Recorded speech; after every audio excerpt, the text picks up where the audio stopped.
原來旺自己係有玄學嘅，講6個有用嘅小技巧。1. 如果你想要自己喺2025年旺起身，尤其喺年底至到年初呢個換運嘅階段，就一定要多講啲好嘅說話。有咩想講嘅、想要嘅願望就要多講。譬如話，我想暴富暴美，我想身體健康，我想有好多愛，我想學業同事業更上一層樓。呢啲說話你都可以講，有時候人生嘅順利就係要通過把口講出嚟嘅，宇宙會接納你呢個能量，然之後再顯化喺你嘅身上。但係千祈就唔好喺呢個換運嘅階段講啲喪氣嘅說話，尊重一魚食塵。2. 飯唔好食太飽，人唔好對太好，忙唔好幫太多，情唔好負太滿，凡事適可而止，見好就收。3. 剛認識嘅人少講嘢，與你無關嘅事少插手，避免不必要嘅麻煩同紛爭。4. 面試見客着藍色嘅衫，因為藍色唔單止可以令人放鬆警惕，仲會俾人一種專業信賴嘅感覺。去考試去考證就着黑色，因為黑色可以吸收周圍嘅能量。而去醫院車站呢啲磁場混亂嘅地方就要着白色，因為白色可以反射啲負能量，仲可以保持我哋內核嘅穩定。想要提升財運着黃色，因為土生金可以引嚟精神上同埋物質上嘅富足。咁想要桃花旺着粉色，因為粉色係代表溫柔同浪漫，可以減輕我哋自身嘅壓力。咁心情鬱悶着橙色，因為橙色嘅能量場係好強嘅顏色。橙色仲可以為我哋帶嚟一啲意外驚喜。而焦慮壓力大着綠色，因為草木嘅顏色可以撫平我哋內心嘅不安，注入生機勃勃嘅能量。覺得近排唔順利嘅着紅色，因為火嘅顏色可以俾到我哋一個積極嘅心理暗示，提升氣場。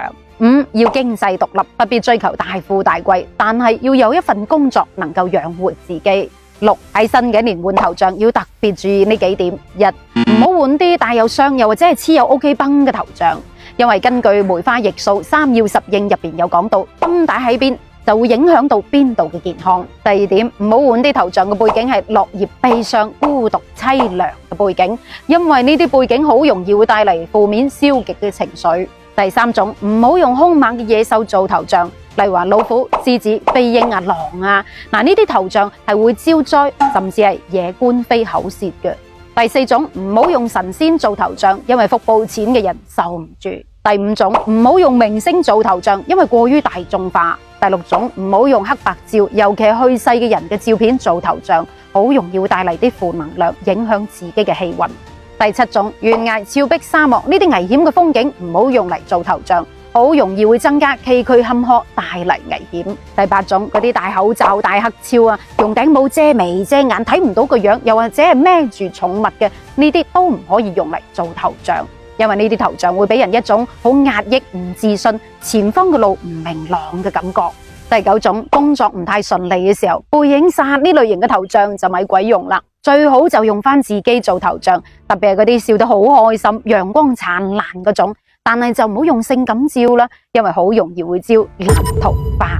仲有想要招財，背景有水；想遇貴人，背後有光；想旺事業，背靠大山。整體嘅顏色要明亮，一睇就充滿正能量嘅。但係又唔好換頭像換得太頻繁，換得太勤嘅話，就會導致自己嘅能量反覆無常，會消耗自己嘅能量。如果你唔知道自己嘅頭像好唔好嘅話，評論區發出嚟參考下，討論下。如果你依家係處於低谷期，喺評論區打上旺自己幾個字，期待2025年不一樣嘅自己。祝你好運連連，能量滿滿啊！